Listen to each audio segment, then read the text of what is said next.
ಕಾಂಗ್ರೆಸ್ ನಾಯಕರು ಆರೋಪವನ್ನು ಮಾಡ್ತಾ ಇದ್ದಾರೆ. ಇದು ರೈಲ್ವೆ ಪ್ರಾಜೆಕ್ಟ್ಗಳಲ್ಲಿ ಸ್ಪೆಸಿಫಿಕ್ ಆಗಿ ಹೇಳ್ಬೋದಾ ಸರ್, ಯಾವ್ದಾದಕ್ಕೆ ಏನೇನು ಅಂತ?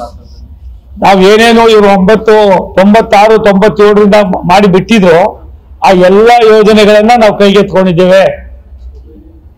ಅದ್ರ ಜೊತೆಗೆ ಹೊಸದಾಗಿ ನಾವು ಕೆಲವು ಯೋಜನೆಗಳನ್ನ ಮಾಡೋದಕ್ಕೂ ಕೂಡ ನಾವು ಈಗಾಗಲೇ ತೀರ್ಮಾನ ಮಾಡಿದ್ದೀವಿ.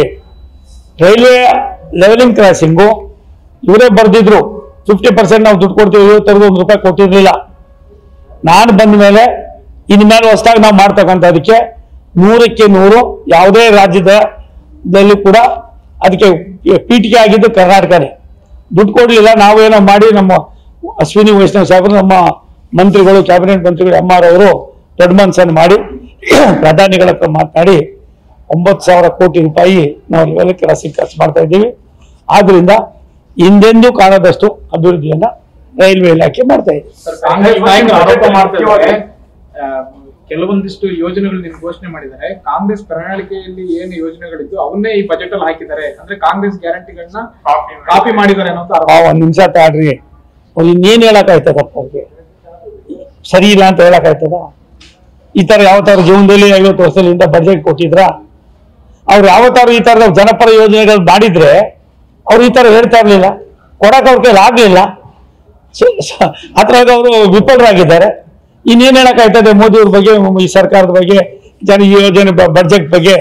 ಆದ್ರಿಂದ ಒಂದು ಸತ್ಯ, ಯಾರು ಏನ್ ಬೆನ್ ತಟ್ಕೋತಾರೋ ಇಲ್ಲೋ ಅನ್ನೋದಕ್ಕಿಂತ ಹೆಚ್ಚಾಗಿ ಅವ್ರು ಹಂಗಾದ್ರೂ ಕೂಡ ನಮ್ಮ ಯೋಜನೆಗಳನ್ನ ಒಪ್ಕೊಂಡಿದಾರಲ್ವಾ, ನಮ್ಮ ಕಾರ್ಯಕ್ರಮಗಳನ್ನ ಒಪ್ಕೊಂಡಿದಾರಲ್ವಾ? ಒಂದು ಸತ್ಯ ಅಂದ್ರೇನು, ಇವ್ರೇನೋ ಕಾಕಾಪುಡಿ ಮಕ್ಕಿ ಎಲ್ಲ ಮಾತಾಡಿದ್ರು ಅಂದ ಕ್ಷಣಕ್ಕೆ ಅದನ್ನ ಕಾರ್ಯರೂಪಕ್ಕೆ ತರ್ತಕ್ಕಂಥದ್ದು, ಸಾಮಾನ್ಯ ಜನರಿಗೆ ತಲುಪಿಸ್ತಕ್ಕಂಥದ್ದು.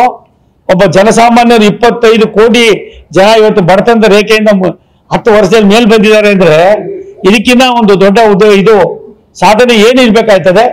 ಎಲ್ಲಕ್ಕೆನೇ ಮಿಗಿಲಾಗಿ ಸಾಮಾನ್ಯರಿಗೆ, ಮಹಿಳೆಯರಿಗೆ, ಬಡವರಿಗೆ, ಯುವಕರಿಗೆ ಈ ಸಾರಿ ಕೊಟ್ಟಿರ್ತಕ್ಕಂಥ ಒಂದು ಆದ್ಯತೆ ಏನಿದೆ, ಇನ್ನೊಂದು 2-3 ವರ್ಷದಲ್ಲೇ ಇದರ ರಿಸಲ್ಟ್ ಅನ್ನೋದಕ್ಕಿಂತ ಇದರ ಫಲಿತಾಂಶ ತುಂಬಾ 100 ಪಟ್ಟು ಜಾಸ್ತಿ ಆಗ್ತದೆ. ಜನಪರ ಕಾರ್ಯಕ್ರಮಗಳಿಗೆ ಒತ್ತನ್ನು ಕೊಡೋ ಜೊತೆಯಲ್ಲಿ ರೈತರಿಗೆ ಕಿಸಾನ್ ಕಾರ್ಡ್ ಇದು ಮಾಡ್ತಕ್ಕಂಥದ್ರಲ್ಲಿ ಯಾವುದಕ್ಕೂ ಕೂಡ ಇಂಥದ್ದು ಬಿಟ್ಟಿಲ್ಲ. ಸಾಮಾನ್ಯ ವರ್ಗದವರ ಜೊತೆಯಲ್ಲಿ ಅನ್ನದಾತನನ್ನು ಕೂಡ 100ಕ್ಕೆ 100 ಆದ್ಯತೆ ಕೊಡ್ತಕ್ಕಂಥ ಒಂದು ಬಜೆಟ್ ಇದಾಗಿದೆ.